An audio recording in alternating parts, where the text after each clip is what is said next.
everyone. I welcome you all to today's class. I'm Ankita Pokharel. In today's video, we're going to deal with two reading sessions, namely The Musicians of Ilam and The Arrow and the Song. Let's begin the class now. The musicians of Ilam. "Come on!" shouted the man. His donkey had walked hard for many years. Now it was old. "I won't feed a useless old donkey like you," the man said. "I'll go to Ilam. I like music. I can join a band. I can be a musician," thought the donkey. On the road, he saw an old tired dog. "My master is going to kill me," the dog said. "Come with me to Ilam," said the donkey. On the way, they saw a cat. "I'm too old to catch mice. My mistress won't feed me," she said. "Come with us. We're going to be musicians in Ilam," said the donkey and the dog. So the cat joined them. Soon they saw a cock. "Tomorrow my mistress is going to eat me," he crowed sadly. "Don't worry," said the donkey, the dog, and the cat. "Come with us to Ilam."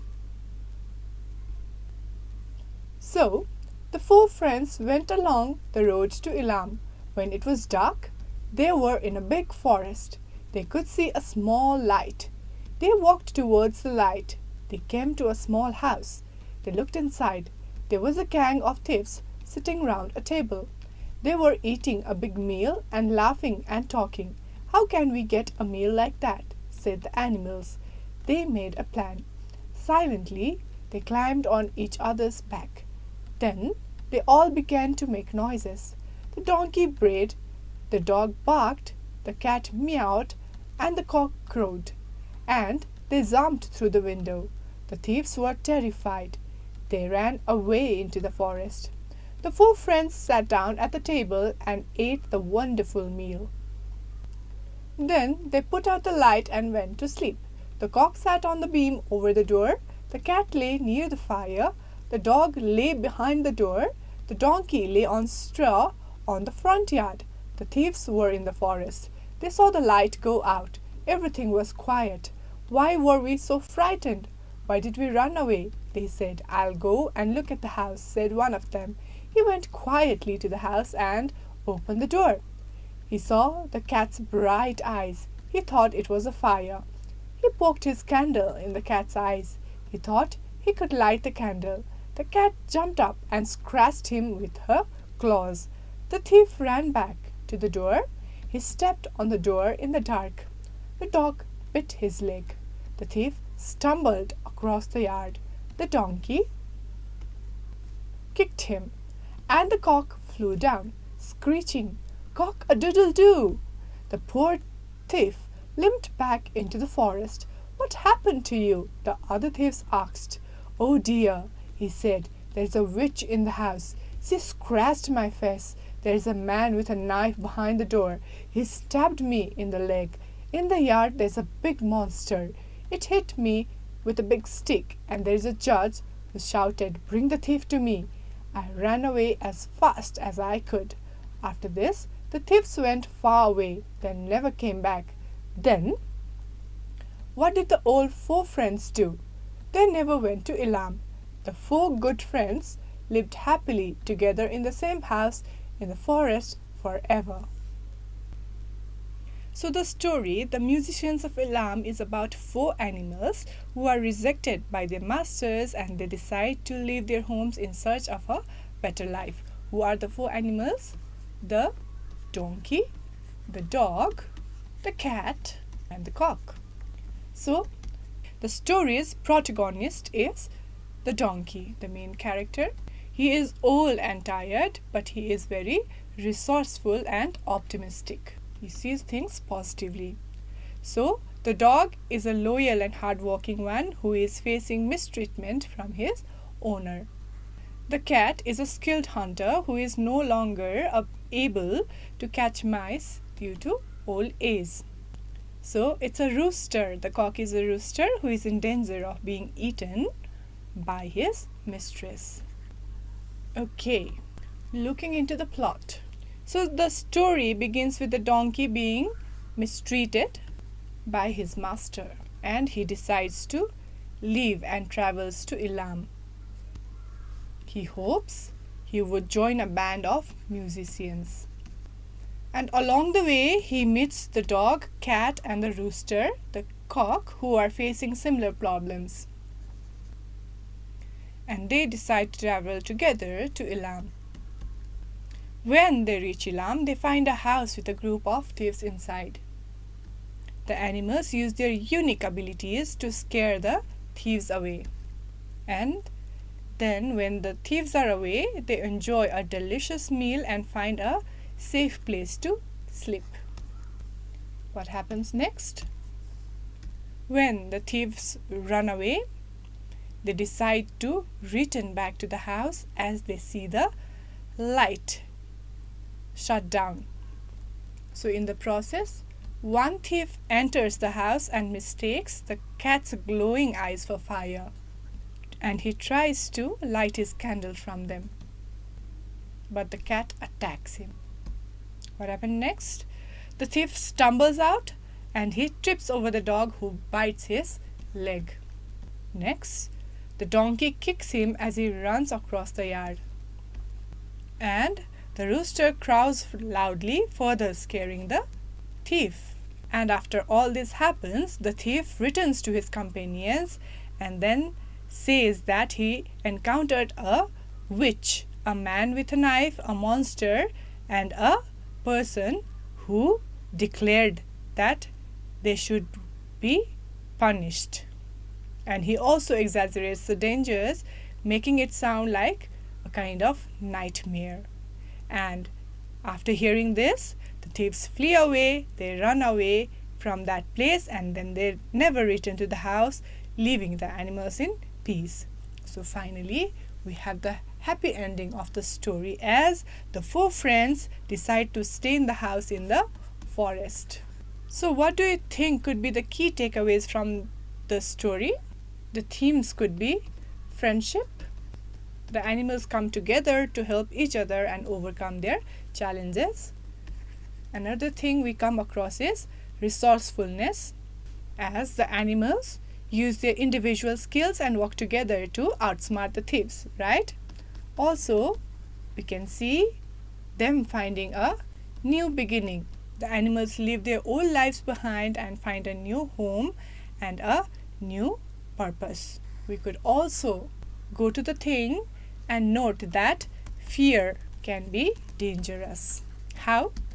The thief's exaggerated story spreads fear among his companions, right? And we can also note about animals' bravery and resourcefulness. Here, the animals, despite their age and perceived weaknesses, they manage to scare off the thieves, right? We can also find through the story the importance of a safe and secure home, as at the end of the story, the animals find happiness and contentment in their newfound home. So basically, the story teaches us the importance of friendship, cooperation, and also resourcefulness. It shows us that even when we face difficulties, we can overcome them by working together and using our strengths or skills. So here's an easy assignment for you all. Please go back to the text and reread it to write short answers for the questions given. So as we see, here are some sentences on our screen. Let's read them together. I'm not sure, but I may come to meet you tomorrow. Let's mark the word may. Next, it's cloudy. It might rain today. Highlight might. He is in school uniform, so he must be a student. So here we came across three different words: may, might, and must. Before we proceed doing the exercises, let's try to find out what are the uses of these three words. Okay, so may expresses possibility or permission. Might also uses possibility, it also expresses possibility, but with a slightly lower degree of certainty than may. So let's write lesser possibility. Okay, must expresses certainty or obligation. If we take an example of each of this, so as I said, may expresses possibility. So an example could be, I may go to the park later. So there is a possibility of me going to the park later on. For the permission part, you may leave the room now. So I am giving a permission. Might, lesser possibility. If I say it might rain tomorrow, it expresses lesser possibility than when I use the word may. Okay? And when we go to must, if I say you must wear a helmet when riding a bike, there is an obligation made using the word must. Also, she must be tired after her long journey. If I say so, then I'm giving a certainty, as I know that people get tired after a long journey. So, the key points here is may and might are often interchangeable, but might suggests a slightly weaker possibility, and must is a stronger word than may or might and implies that something is definite or required. So let's do the exercises together. A. You feel nervous while performing on the stage. What do you think could go here? May, because it's possible that you feel nervous while performing on the stage.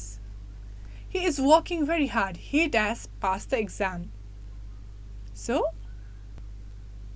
if he is working very hard, it's certain that he will pass the exam.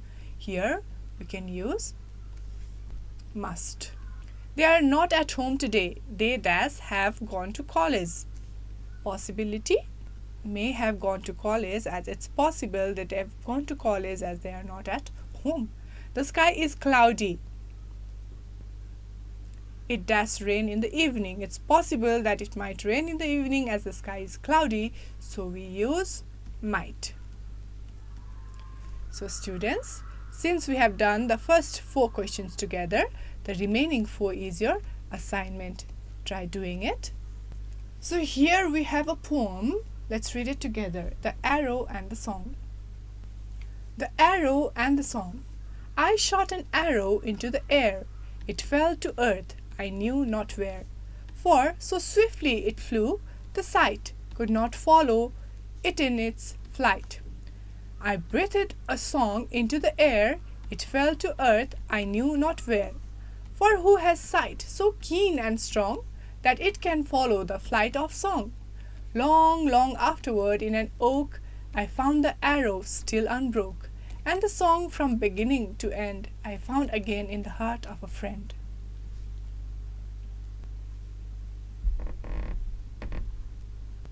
So if we take the metaphor arrow and the song, the arrow represents a physical object like an action or a material thing. It's tangible, but its destination is uncertain. And what does the song represent? Song represents the intangible ideas, thoughts and emotions expressed through art like poetry, music or even kind words. If we talk about the poem's message, the poet shoots an arrow into the air, losing track of it immediately. Similarly, when he breathes a song into the air, he doesn't know where it will go or what effect will it have.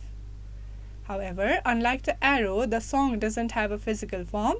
It's carried by the wind, spreading its influence subtly, very softly, and maybe unexpectedly. So, what is the outcome when he does so? The poet finds, in the last stanza, we get to know that the arrow is still intact and it's lodged into an oak tree. This suggests that physical objects, while potentially lost, can still be found. Okay? Furthermore, the poem implies that the poet discovers that his song, the intangible idea, has found a home in the heart of a friend. This highlights the power of art and the impact of the ideas and emotions which can work on others. So, if we talk in short, the poem suggests that while tangible things may be lost or misplaced, the impact of ideas and emotions like song can be long lasting and far reaching. Okay, so this is what the poem is trying to tell us. How did your class go today? If you have any suggestions or feedback, feel free to reach out to us at learning@dearwalk.edu.np. See you in the next class with another lesson. Thank you.